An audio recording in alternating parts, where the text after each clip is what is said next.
नमस्कार, आप देख रहे हैं डीडी न्यूज का विशेष सांकेतिक भाषा समाचार। आपके साथ मैं हूं पराक्रम सिंह शेखावत और मेरे साथ हैं हमारी सांकेतिक भाषा की सहयोगी अंजलि। समाचार की शुरुआत करेंगे सुर्खियों के साथ। भारत के आधिकारिक दौरे पर इंडोनेशिया के विदेश मंत्री, दोनों देशों के बीच संयुक्त आयोग की हुई बैठक। द्विपक्षीय संबंधों को मिली नई रफ्तार। साझा हितों से जुड़े मुद्दों पर आगे की दिशा होगी तय।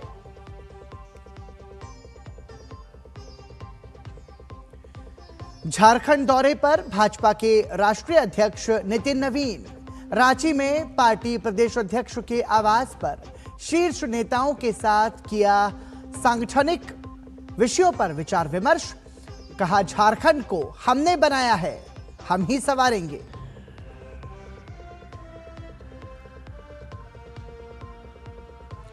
पश्चिम बंगाल में वंदे मातरम के बाद अब मदरसों का राज्यव्यापी सर्वेक्षण शुरू। कामकाज, बुनियादी ढांचे और कानूनी स्थिति के बारे में मांगी गई जानकारी। शुभेंदु सरकार ने 5 जुलाई तक मांगी रिपोर्ट।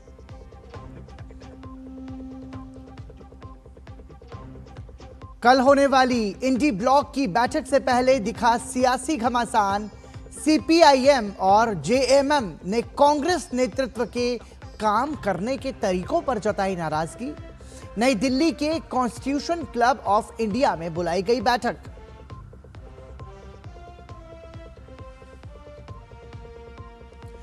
अवैध निर्माण पर दिल्ली सरकार का बड़ा प्रहार। खानपुर और सैनिक फॉर्म में अवैध बहुमंजिला इमारतों के खिलाफ की गई बड़ी कार्रवाई।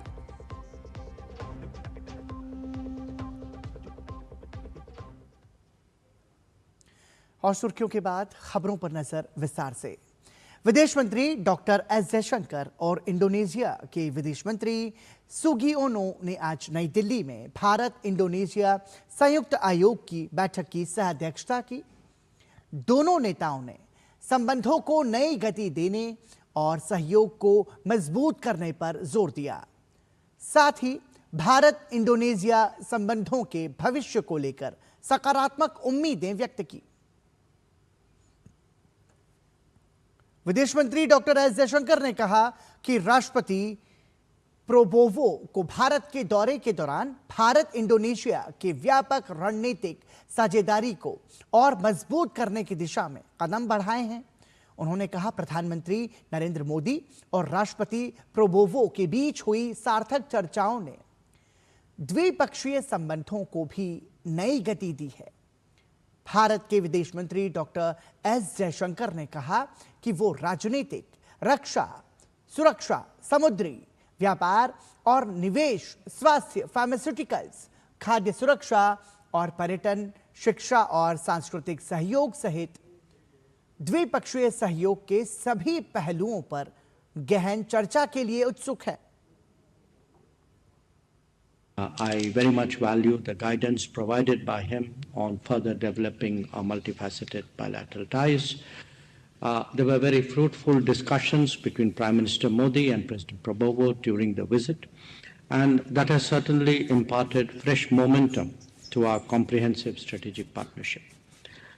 Today, I look forward to extensive discussions with you, covering the full spectrum of our bilateral cooperation from political to defense and security, maritime, trade and investments, health and pharmaceuticals, food security, as well as tourism, education and cultural cooperation.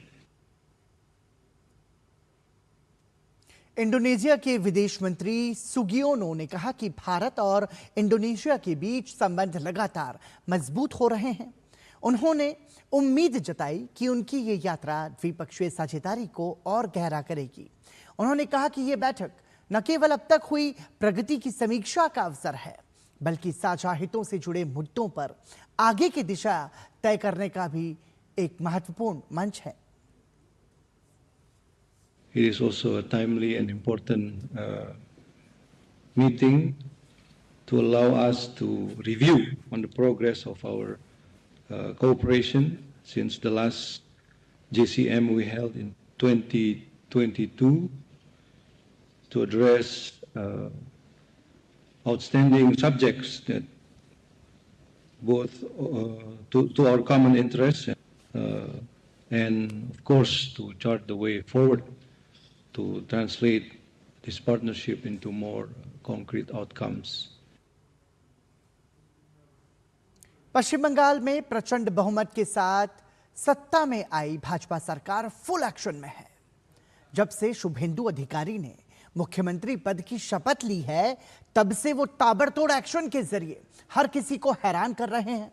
सत्ता की कमान संभालते ही पहले घुसपैठियों पर शिकंजा कसा, तो घुसपैठियों के बॉर्डर पर पहुंच गए। और इतना ही नहीं, शुभेंदु अधिकारी ने प्रदेश में भ्रष्टाचार पर नकेल कसनी शुरू की। भ्रष्ट अधिकारियों के साथ साथ भ्रष्ट नेताओं की भी शामत आ गई। इसके बाद बारी थी मदरसों की। मुख्यमंत्री शुभेंदु अधिकारी ने सबसे पहले मदरसों में वंदे मातरम को अनिवार्य किया और यह संदेश दिया कि वंदे मातरम गीत से कोई समझौता नहीं होगा। अब मुख्यमंत्री ने एक और बड़ा फैसला कर सभी को चौंका दिया है। पश्चिम बंगाल सरकार ने राज्य के सभी मदरसों का सर्वे शुरू करने का आदेश दिया। अल्पसंख्यक मामलों और मदरसा शिक्षा विभाग की तरफ से जारी अधिसूचना के मुताबिक सभी जिला मजिस्ट्रेट्स को 5 जुलाई तक बुनियादी ढांचे, छात्रों, शिक्षकों की संख्या, पाठ्यक्रमों और कानूनी स्थिति पर एक विस्तृत रिपोर्ट देने का निर्देश दिया गया है। राज्य में भाजपा सरकार के गठन के बाद यह फैसला आया है।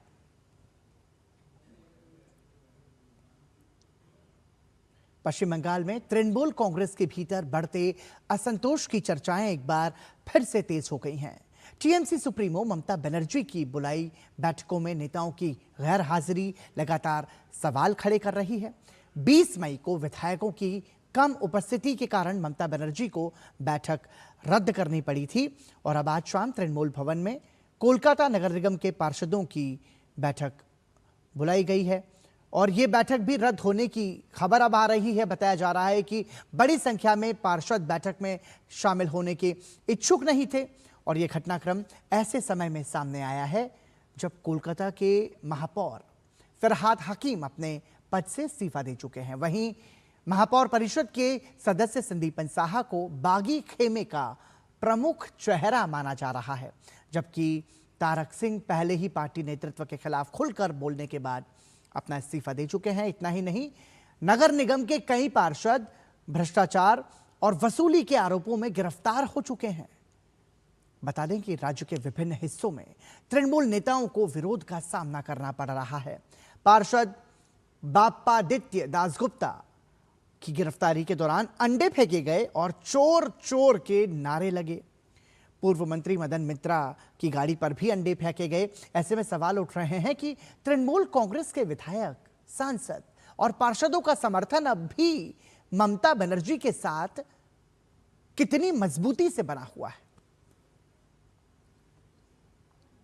तेलंगाना के मुख्यमंत्री ए रेवंत रेड्डी के एक बयान ने राजनीतिक हलकों में हलचल मचा दी है।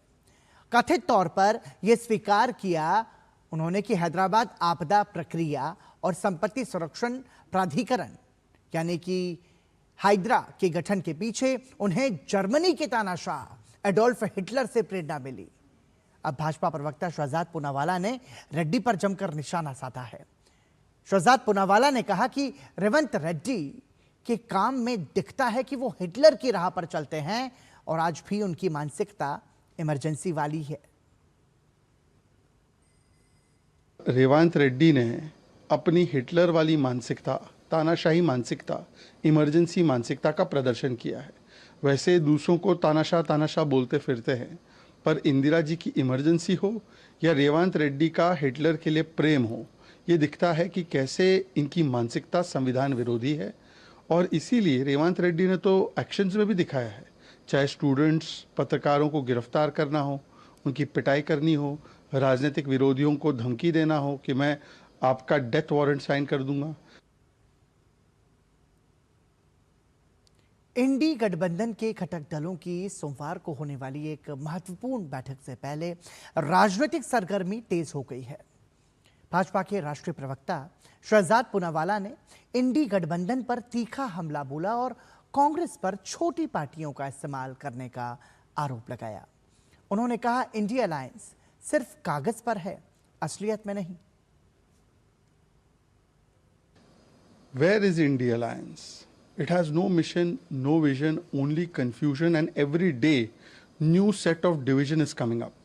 First, DMK has ditched India Alliance and Congress because Congress had given dhokha to DMK. Then Sharad Pawar ji, NCP is not going. Then JMM is having fight with Congress over Rajya Sabha seat. And now left has written to Khadge ji saying that explain the comments made by Rahul Gandhi against our leaders. So it shows that they are not together. They are fighting each other. In the last election also, where was India Alliance? In Bengal or in Kerala? And Congress party has used and thrown all these regional parties. Therefore, they are upset with Congress and they are showing Congress a mirror. India Alliance is only on paper. It is in imagination, not in reality. केंद्रीय मंत्री रामदास अठावले ने वाराणसी में आयोजित एक press conference में केंद्र सरकार की विभिन्न नीतियों और राजनीतिक मुद्दों पर अपनी बात रखी।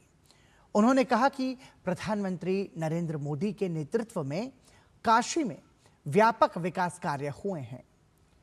अठावले ने दावा किया कि 2027 के उत्तर प्रदेश विधानसभा चुनाव में भाजपा एक बार फिर सत्ता में आएगी।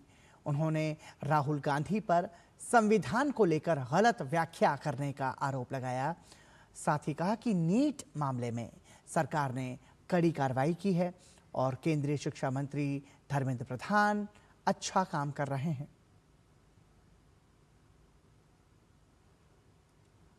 राहुल गांधी जी संविधान खाली दिखाते हैं लेकिन संविधान की बातें नहीं बताते हैं। तो संविधान में जो बातें हैं ये बातें बताने के लिए राहुल गांधी भूल जाते हैं। नरेंद्र मोदी जी का नेतृत्व सबको साथ में ले जाने वाला नेतृत्व है, देश के विकास का नेतृत्व है।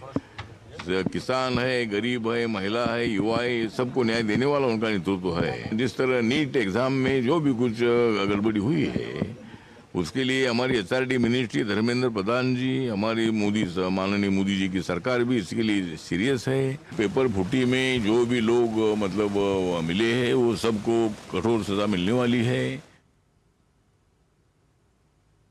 सीबीएसई की 12वीं की बोर्ड परीक्षा के परिणामों के बाद उत्तर पुस्तिकाओं के वेरिफिकेशन और प्रश्नों के री इवैल्यूएशन के लिए ऑनलाइन आवेदन करने का आज अंतिम दिन है। छात्रों के लिए पोस्ट रिजल्ट सेवा पोर्टल आज रात 11:59 तक खुला रहेगा। छात्रों की सुविधा और तकनीकी कारणों को ध्यान में रखते हुए आवेदन की समय सीमा को 7 जून तक के लिए बढ़ाया गया था। जो छात्र अपने प्राप्त अंकों की दोबारा जांच करवाना चाहते हैं या अपनी मूल्यांकित उत्तर पुस्तिका की स्कैन की गई कॉपी प्राप्त करना चाहते हैं वो बोर्ड की आधिकारिक वेबसाइट पर जाकर समय रहते अपनी आवेदन प्रक्रिया पूरी कर सकते हैं। ध्यान रहे कि इस समय सीमा के समाप्त होने के बाद किसी भी आवेदन पर विचार नहीं किया जाएगा। सीबीआई ने हरियाणा सरकार और चंडीगढ़ प्रशासन के विभागों से सरकारी धन की हेराफेरी से जुड़े कथित 661 करोड़ रुपए की धोखाधड़ी मामले में चंडीगढ़, पंचकूला और दिल्ली एनसीआर में 6 स्थानों पर छापे मारे। सीबीआई के एक आधिकारिक बयान में कहा गया है कि आईडीएफसी फर्स्ट बैंक और एयू फाइनेंस बैंक में जमा धनराशि के कथित दुरुपयोग की जांच जारी है और इसके तहत हरियाणा कैडर के वरिष्ठ सरकारी अधिकारियों और नोएडा स्थित विपम कंसल्टेंसी प्राइवेट लिमिटेड और उसके निदेशक से जुड़े परिसरों पर छापे मारे गए। सीबीआई के अनुसार इस धोखाधड़ी से हरियाणा सरकार के 8 विभाग और चंडीगढ़ के 2 विभाग, चंडीगढ़ नगर निगम और चंडीगढ़ नवीकरणीय ऊर्जा और विज्ञान एवं प्रौद्योगिकी संवर्धन सोसाइटी CREST प्रभावित हुए हैं। जांच के दौरान ऐसे सबूत सामने आए हैं जिनसे पता चलता है कि सरकारी कर्मचारियों ने बैंक अधिकारियों के साथ मिलीभगत करके खाते खुलवाए और धन हस्तांतरण किया और फिर उसका इस्तेमाल दूसरे कामों में किया। सीबीआई ने आरोप लगाया कि सरकारी कर्मचारियों ने लेन देन को सुगम बनाने और अनियमितताओं के खिलाफ कार्रवाई न करने के बदले अनुचित लाभ प्राप्त किए। जांच एजेंसी ने यह भी आरोप लगाया कि विपम कंसल्टेंसी प्राइवेट लिमिटेड के बैंक खाते में अपराध से प्राप्त धनराशि जमा हुई, जिसे बाद में उसके निदेशक के निजी खाते में स्थानांतरित कर दिया गया। सीबीआई ने कहा कि छापे के दौरान आपत्तिजनक दस्तावेज, डिजिटल उपकरण, संपत्ति संबंधी दस्तावेज और अन्य संबंधित सामग्री जब्त की गई है। यहां रुक रहे हैं एक छोटे से ब्रेक के लिए, आप देखते रहिए समाचार। ब्रेक के बाद एक बार फिर आपका स्वागत। आप देख रहे हैं डीडी न्यूज का विशेष सांकेतिक भाषा समाचार। छत्तीसगढ़ के दंतेवाड़ा में एंटी नक्सल ऑपरेशन और एरिया डोमिनेशन के दौरान जवानों को बड़ी सफलता हाथ लगी है। गुप्त सूचना मिलने के बाद दंतेवाड़ा के घने जंगल के तोडमा गांव में सीआरपीएफ 195 वाहिनी और दंतेवाड़ा पुलिस ने जॉइंट ऑपरेशन चलाया। तलाशी अभियान के दौरान माओवादियों द्वारा छिपाकर रखे गए विस्फोटक सामग्री का बड़ा जखीरा मिला।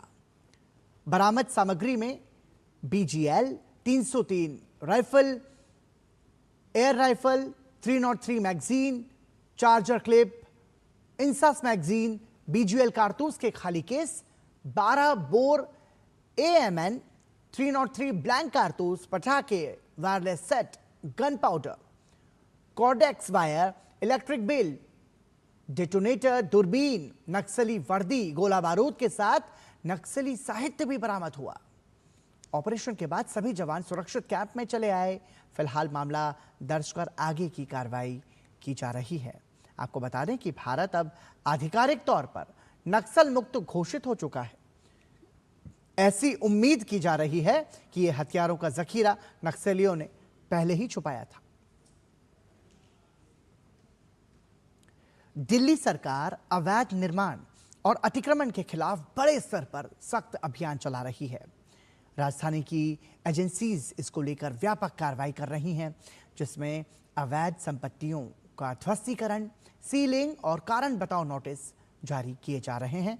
इसी कड़ी में आज खानपुर और सैनिक फॉर्म इलाके में कार्रवाई की जा रही है। घरों को चिन्हित कर अवैध हिस्से पर बुलडोजर चलाया जा रहा है। हालात को देखते हुए मौके पर भारी पुलिस बल तैनात किया गया।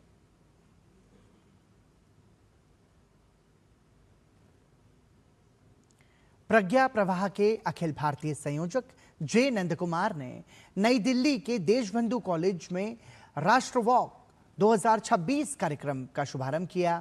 प्रज्ञा प्रवाह दिल्ली प्रांत और सनातन लाइफस्टाइल फाउंडेशन के संयुक्त तत्वावधान में आयोजित इस कार्यक्रम में हिंदी साहित्य, कला, संस्कृति और राष्ट्र चेतना से जुड़े विषयों पर विचार विमर्श हुआ।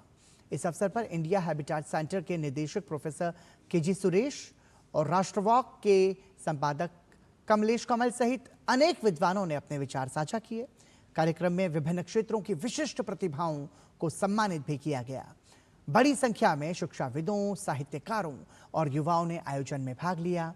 प्रज्ञा प्रवाह के अखिल भारतीय संयोजक जे नंदकुमार ने कहा कि राष्ट्रीय स्वयंसेवक संघ विकसित भारत के लक्ष्य की तरफ बढ़ता हुआ व्यक्ति निर्माण की भूमिका भी निभा रहा है। संघ एक विशिष्ट लक्ष्य सामने रखकर काम कर रहे हैं सब साल से। ये विशिष्ट लक्ष्य, वो मुख्य लक्ष्य कौन सा है? परम वैभवम नेतुमे तत्स्वराष्ट्रम। इस राष्ट्र को परम वैभव तक पहुंचना चाहिए। संघ के किसी भी एक स्वयंसेवक बिल्कुल ऐसा नहीं कहते हैं। वो कहते हैं लक्ष्य के समान पवित्रता मार्ग को भी चाहिए। अब कभी कभी लक्ष्य से भी पवित्र होना चाहिए मार्ग। इसलिए हमने जो मार्ग अपनाया है वो मार्ग व्यक्ति निर्माण का है। भारतीय आम का स्वाद अब अमेरिका में भी लोगों को खूब पसंद आने लगा है।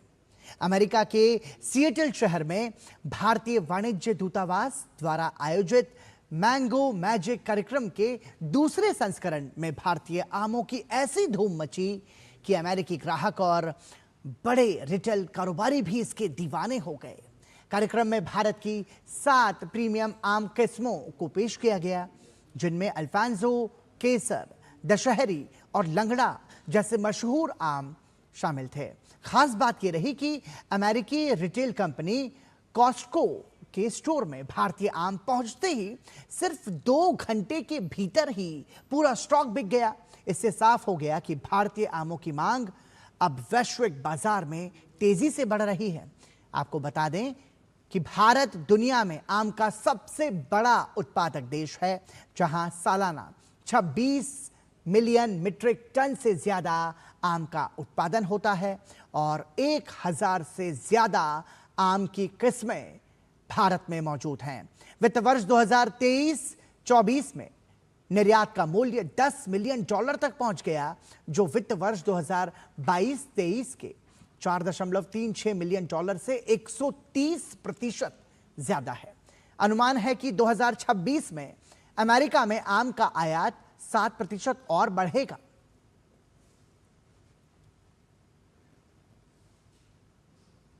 और अब नजर मौसम के हाल पर डाल लेते हैं।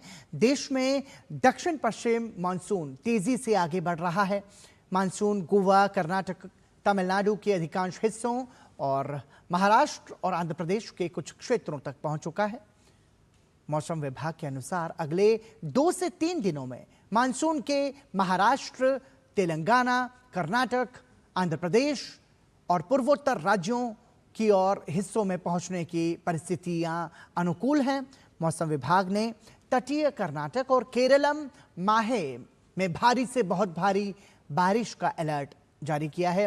वहीं अंडमान निकोबार, असम, मेघालय, अरुणाचल प्रदेश जैसे क्षेत्रों में भी मौसम का असर देखने को मिलेगा, बारिश होगी।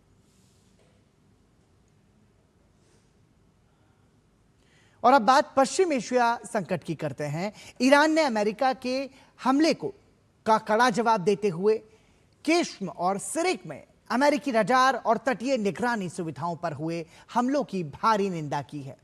विदेश मंत्रालय ने इसे 8 अप्रैल के युद्ध विराम समझौते का स्पष्ट उल्लंघन और ईरान की संप्रभुता पर हमला बताया। मंत्रालय ने कहा कि ये सुविधाएं न केवल ईरान की सीमाओं की रक्षा करती हैं, बल्कि अंतर्राष्ट्रीय शिपिंग मार्गों की सुरक्षा में भी महत्वपूर्ण भूमिका निभाती हैं। बयान में ईरान ने कहा कि अमेरिका अंतर्राष्ट्रीय कानून और संयुक्त राष्ट्र के नियमों की अवहेलना कर रहा है। ईरान ने जवाब देते हुए कहा उसकी सीमाओं और सुरक्षा में किसी भी तरह की चोट बर्दाश्त नहीं होगी। मिडिल ईस्ट में तनाव के बीच अमेरिकी सेना ने बड़ा दावा किया है। अमेरिकी सेंट्रल कमांड के अनुसार अमेरिकी सेना ने हॉर्मुज स्ट्रेट में अंतर्राष्ट्रीय समुद्री यातायात के लिए खतरा बने ईरान के 2 वन वे अटैक ड्रोन को मार गिराया। सेंट्रल कमांड के अनुसार ईरान ने हॉर्मुज स्ट्रेट में वाणिज्यिक जहाजों को निशाना बनाकर ड्रोन लॉन्च किए, लेकिन अमेरिकी सेना ने उन्हें टकराने से पहले ही रोककर नष्ट कर दिया। बता दें कि एक दिन पहले ही ईरान ने इस रणनीतिक जलमार्ग और खाड़ी के पड़ोसी देश कुवैत और बहरीन पर मिसाइल और ड्रोन से हमला किया था। अमेरिकी सेंट्रल कमांड ने सोशल मीडिया प्लेटफॉर्म एक्स पर पोस्ट में लिखा कि अमेरिकी सेना ईरानी आक्रामकता का मुकाबला करने और बचाव जारी रखने के लिए पूरी तरह से तैयार है। इस घटना से क्षेत्र में तनाव काफी बढ़ गया। वैश्विक समुद्री मार्गों और ऊर्जा आपूर्ति श्रृंखलाओं की सुरक्षा को लेकर भी चिंताएं बढ़ रही हैं। भारतीय महिला फुटबॉल टीम ने शानदार प्रदर्शन करते हुए सैफ महिला चैंपियनशिप 2026 का खिताब अपने नाम कर लिया। फाइनल मुकाबले में भारत ने मौजूदा चैंपियन बांग्लादेश को 3-1 से हराकर रिकॉर्ड 6ठी बार ट्रॉफी पर कब्जा जमाया। 7 वर्षों के लंबे इंतजार के बाद भारत ने एक बार फिर चैंपियनशिप की ट्रॉफी हासिल की। भारत की ओर से प्यारी जाक्सा, सैनफिदा नोंगरूम और लिंडा कोम सेट्रो ने गोल किए। वहीं बांग्लादेश के लिए एकमात्र गोल ऋतु पोर्ना चकमा ने दागा। वहीं भारतीय महिला फुटबॉल टीम ने भी शानदार प्रदर्शन करते हुए सैफ महिला चैंपियनशिप 2026 का खिताब अपने नाम कर लिया है, जैसा कि हमने आपको बताया। और उनकी सफलता पर प्रधानमंत्री नरेंद्र मोदी ने भी उन्हें बधाई दी है। सोशल मीडिया प्लेटफॉर्म एक्स पर दिए गए अपने बधाई संदेश में प्रधानमंत्री ने लिखा, भारतीय महिला फुटबॉल टीम को सैफ महिला चैंपियनशिप 2026 जीतने पर हार्दिक बधाई। उन्होंने पूरे टूर्नामेंट में शानदार प्रदर्शन किया। उनका यह प्रदर्शन युवाओं को आने वाले समय में फुटबॉल खेलने के लिए प्रेरित करेगा। टीम को उनके भविष्य के प्रयासों के लिए शुभकामनाएं। और इसी के साथ टीडी न्यूज़ के विशेष सांकेतिक भाषा समाचार में आज के लिए इतना ही। हमें और हमारी सांकेतिक भाषा की सहयोगी अंजलि को दीजिए अनुमति। नमस्कार।